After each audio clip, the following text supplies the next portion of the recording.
નમસ્કાર વિદ્યાર્થી મિત્રો, આપણી જે પ્રોજેક્ટ પ્રવૃત્તિ બુક છે ધોરણ 7, જેનું આજે આપણે સંપૂર્ણ સોલ્યુશન જોવા જઈ રહ્યા છીએ.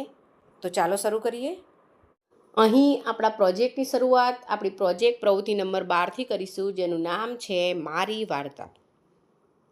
આપના ગામમાં, ઘરમાં, આજુબાજુ પડોશમાં અને મિત્રો દ્વારા તમે બાળપણથી વાર્તાઓ સાંભળી જ હશે. આ પ્રકારની વાર્તાઓ હજુ પણ માતા પિતા, દાદા દાદીના મુખે કહેવાતી જ હશે. તો આવી સ્થાનિક વાર્તાઓ જે શાળાના પુસ્તકોમાં ન હોય અને સ્થાનિક બોલીમાં જ તે રીતે સાંભળી હોય એને તમને યાદ હશે જ. તો આવી તમે તમારા ઘરમાં કે ગામમાં સાંભળેલી વાર્તા નીચે ભાગમાં નોંધો. આપણી આ વર્ષે જે 6, 7, 8માં નવી સ્વઅધ્યયન પોથી આવી છે, જેનો ભાગ 1 અને 2 તેમજ આપણી જે પ્રોજેક્ટ બુક પણ આવી છે. તો આ બધાનું જો તમારે સંપૂર્ણ સોલ્યુશન જોતું હોય તો મારા પારુલ ક્લાસીસ પર તમને એ મળી રહેશે. તો નીચે મેં એની ડિસ્ક્રિપ્શનમાં લિંક આપેલી છે. તો ઝડપથી પારુલ ક્લાસીસ પર ક્લિક કરો અને સ્વઅધ્યયન પોથી તેમજ આપણી પ્રોજેક્ટ બુકના દરેક પ્રોજેક્ટનું સંપૂર્ણ સોલ્યુશન જુઓ, સમજો અને તમારી પ્રોજેક્ટ બુકમાં નોંધો. તો બરાબર, તમારે જો સંપૂર્ણ સોલ્યુશન જોતું હોય તો ઝડપથી ફટાફટ જઈને પારુલ ક્લાસીસની લિંક જે ડિસ્ક્રિપ્શનમાં છે તેના પર જઈને ક્લિક કરો અને જોઈ લો. તો બરાબર, અહીં આપણે એવી વાર્તાની નોંધ કરવાની છે કે જે આપણે આપણા મમ્મી પપ્પા, દાદા દાદી કે મિત્રો કે પછી બીજા સગાવાલા સાથી પાસેથી સાંભળી હોય. પાઠ્યપુસ્તક સિવાયની એવી વાર્તાની તમારે અહીંયા નોંધ કરવાની છે. જેમ કે અહીં આપણે એક વાર્તા નોંધી છે. વાર્તાનું નામ છે મધમાખીનો સંદેશ. કોની પાસેથી સાંભળી? તો દાદી પાસેથી. તો જોઈએ આપણી વાર્તા. એક વિશાળ ઝાડ હતું.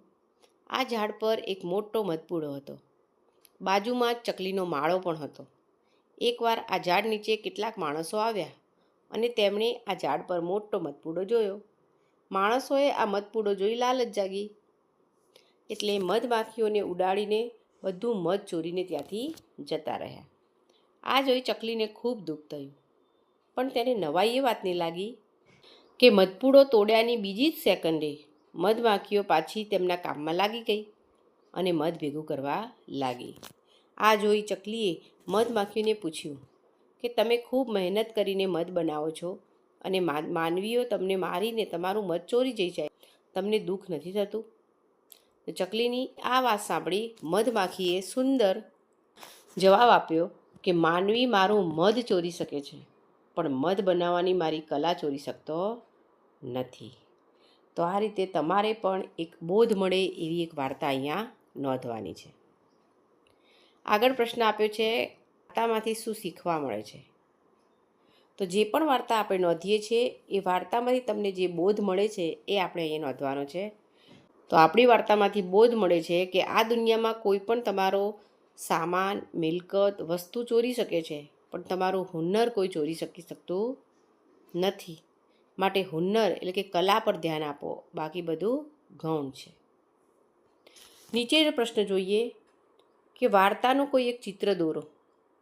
તો તમે આ રીતે અહીં મધમાખીનું ચિત્ર એટલે કે મધ બનાવતી મધમાખીનું ચિત્ર અહીં દોરી શકો છો.